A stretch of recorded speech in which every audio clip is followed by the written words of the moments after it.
All right. I'm now changing my name tag. No longer George Courser, I'm now Jared Olich. Proxy. I'm a proxy, that's right. Or are you a server? I'll let you be the judge of that. Example.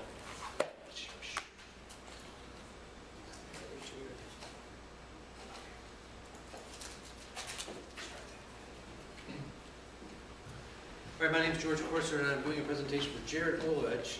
He's a colleague of mine at Open University, and the topic is Monad wormhole attacks. The full paper name is A Simulation Study of Impacts of Collaborative Wormhole Attacks on Mobile Ad Hoc Networks, also called MONADs. What are mobile ad hoc networks? This is the outline of the paper. What are collaborative wormhole attacks and how do they impact these networks? We look at some performance metrics and show a simulation and results and conclusion. Basically, this is a simulation of a network that's in motion, like on vehicles or some other, mobile network. These mobile ad hoc networks do not depend on any physical infrastructure. They're not. They don't have necessarily endpoints that are established. They are in motion. You don't always have a connection all the time to your endpoint. So they're moving along like that. Nodes can join and leave the network at any time. And also, connections are made on a as-needed basis. So if you're not communicating with anybody, there's no connection there necessarily. The infrastructure is very easy to deploy. The military apparently uses it. And again, this is not my work. This is a colleague of mine, so I'm just doing the paper. I did read it. I did talk to him, but I can't do it as well as he can. Anyway, but they believe that the deployment will first come through emergency response vehicles, but right now they're just kind of a hypothetical construct here. So if you can imagine a network that is in motion, each of those nodes is going in a different direction and going in a different place. Those are all moving, these dots. And the connections are all ad hoc, so nodes are connected to each other only as they need to be connected on an ad hoc basis. Is it working? Good. And the distance computed between the nodes is it's called a distance vector measurement. It's a metric like hops are on RIP routing. It's not like OSPF or link state, optimal connection routing. So these wormhole attacks can be particularly nasty because the distances are moving all the time, and sometimes they're there and sometimes they're not. A wormhole attack basically is one where somebody pretends that there's a connection between two places and there really is not. It'd be like a fake routing table. Now, the way that this particular simulation tool works, there's a tool called NS2, Network Simulator 2. It's designed it's been around for a long time. There's actually an NS3 out, I guess, now. But, this particular study evaluated the throughput of a network, and they measured the transfer amount of data given a network, and it gives some standard figures, and then also the packet overhead, which they define as the average time it takes to transfer data. These are related, but not exactly the same metric. Obviously, the more time it takes to traverse the system, the less data is going to get across there. But there are some reasons why those are not identical.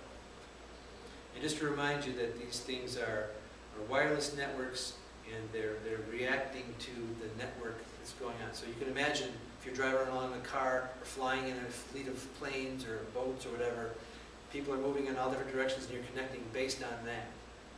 If you need to communicate to one boat but you're not in range, you see this thing right here. This node right here is not going to be in range of this node here. And none of the nodes are connected to any network, possibly. Maybe there's a LAN connection over here somewhere. Maybe not. But they can all communicate each other because this one can hop to here, this one can hop to here, this one can hop to here. So, I guess that's pretty much where it is. The technical environment is, as you see on the board here, they started out with 20 nodes and increased to 60 nodes. and measured the throughput and the overhead, see what the results were. This is a graphical view of the simulation here. This is one of 50 nodes, 50 vehicles, 50 cars, whatever you want to call them. 50 items in motion, and this is called a random way topology. I don't really understand what that means, but it's what it is. The bottom line is the throughput without wormholes, and let me just go back to this thing again, real quick. If somebody says that he's got a connection from here to here, this node, say, or the nodes these things are connected to, appear closer than they really are. Because this thing's going to go away. That connection's not going to be there. So if somebody pretends that he's got a connection to someplace, or if somebody's just saying maybe he does have one, I mean, this could either be a lie, that there's no real connection, but he's saying that there is, or it could be a connection that's going to be terminated, just to fake you out, like, hey, pull your hand away. That's going to cause problems in the network. So popping down here, the throughput of this network is going to drop by this amount. If you have a relatively small number of nodes, it's harder for these wormholes to have an effect because everybody will be more connected to one another.